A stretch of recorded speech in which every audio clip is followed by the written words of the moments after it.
Après, moi, je porte, là.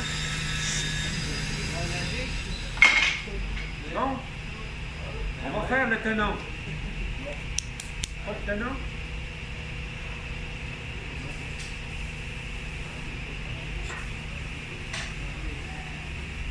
Le tenon, c'est cette partie-là. Partie mâle. Celle que Ellie a trouvé bien drôle. Fait que le parti mâle, on va la façonner avec Non, mais c'est pas. le banc de scie traditionnel, mais en utilisant une lame de scie à rainurée. La lame de scie à rainurée, elle s'appelle aussi lame de scie d'ado. OK? D'ado, on n'en a pas pourquoi. La lame de scie d'ado,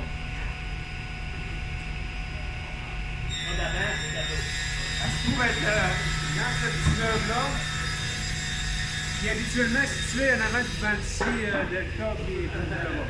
Okay? Fait que cherchez le poids, elle devrait toujours être à cet endroit-là.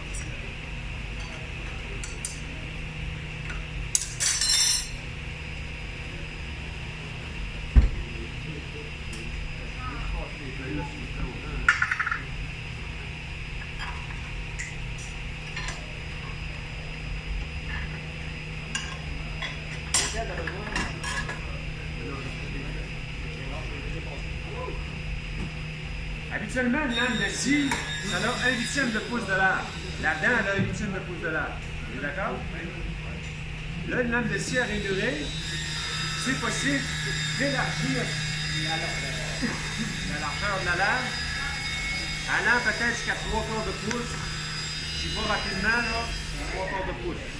Vous n'êtes pas obligé d'aller tout de suite à 3/4, ça pourrait être 1/4, 3/8, 3,5, 5/8, OK? Et on peut l'élargir comme ça à la largeur désirée. La manière que ça fonctionne, il y a deux lames, mais qui ne sont pas pareilles. Si vous regardez sur la feuille que Martin vous a passée, il y a une inclinaison dans la dent de la lame. Fait qu'il y a c'est ça. Il y a une lame qui va à gauche et une lame qui va à droite. Celle qui va à gauche, si on la met dans sa position, ce qu'elle doit être, donc le tranchant vers nous, il faut que le pointu pointe vers l'extérieur ou vers la gauche. Pour la lame droite, c'est l'inverse. En la mettant dans sa bonne position, il faut que le pointu pointe vers la droite. C'est assez difficile à voir, c'est pour ça que je vous ai donné un plan, une feuille avec, la dent agrandie.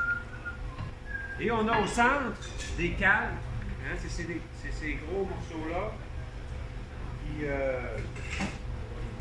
se retrouvent en différentes épaisseurs, différentes largeurs. Okay? Là, moi, je vais prendre la plus grosse pour l'instant, pour le besoin de la course, parce qu'on ne peut pas mettre n'importe quelle largeur, parce qu'on est obligé de mettre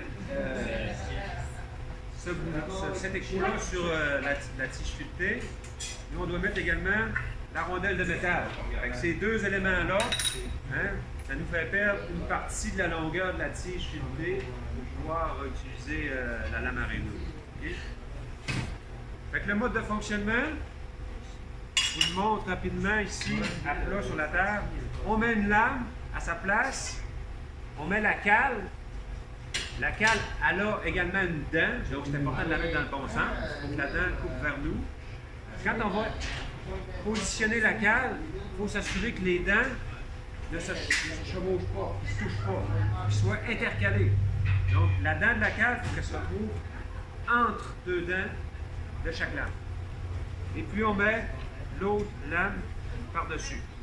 Et on se retrouve à avoir un montage, un assemblage d'une lame qui est beaucoup plus épaisse. Ça, c'est le montage lorsqu'on a une cale. Ici, on décide de mettre deux cales. La seule différence, hein, c'est encore une fois le même principe, il faut mettre la dent vers nous. La seule différence, c'est qu'il faut croiser les deux cales pour équilibrer le balancement de la lame et éviter les vibrations. Okay? À la fin, il faut toujours terminer en mettant la deuxième lame qui va à l'extérieur. OK? Ça va? Oui. Fait que je les mets pour de vrai à leur place. Une lame. délicat, tu mets les dents intercalées et tu mets l'autre lame. La rondelle de métal, comme d'habitude, on fait avec le bandsaw, avec une lame traditionnelle et le boulon.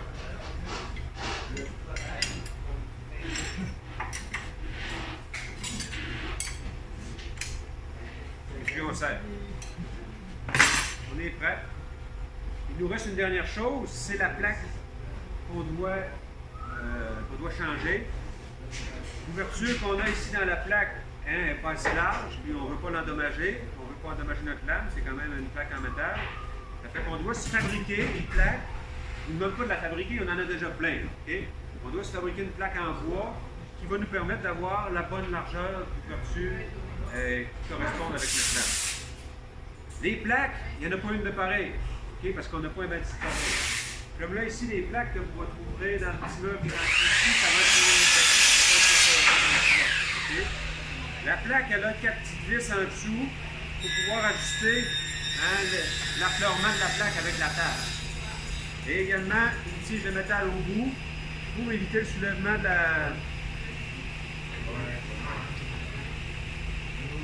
Pour éviter le soulèvement avant de la plaque. C'est ça. Fait que là, j'ai quand même été chanceux. J'ai une plaque qui est quand même sensiblement de la même largeur que de la lame que j'utilise. Fait que j'aurai pas besoin de façonner de nouvelles plaques. Si vous vous rendez compte que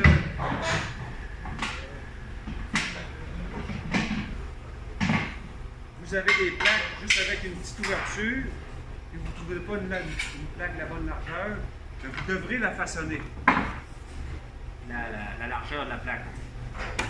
La manière qu'on doit fonctionner, c'est d'abaisser la lame, de mettre le guide de refendre par-dessus, on démarre la machine et puis on lève avec la manivelle la lame, donc la lame va se faire son trou, sur son ouverture, la bonne largeur dans la plaque. Okay? Ça peut paraître épeurant et dangereux, mais c'est la bonne manière de fonctionner. Le guide il est bien fixé, il est en place, c'est assez lourd, il n'est pas peur.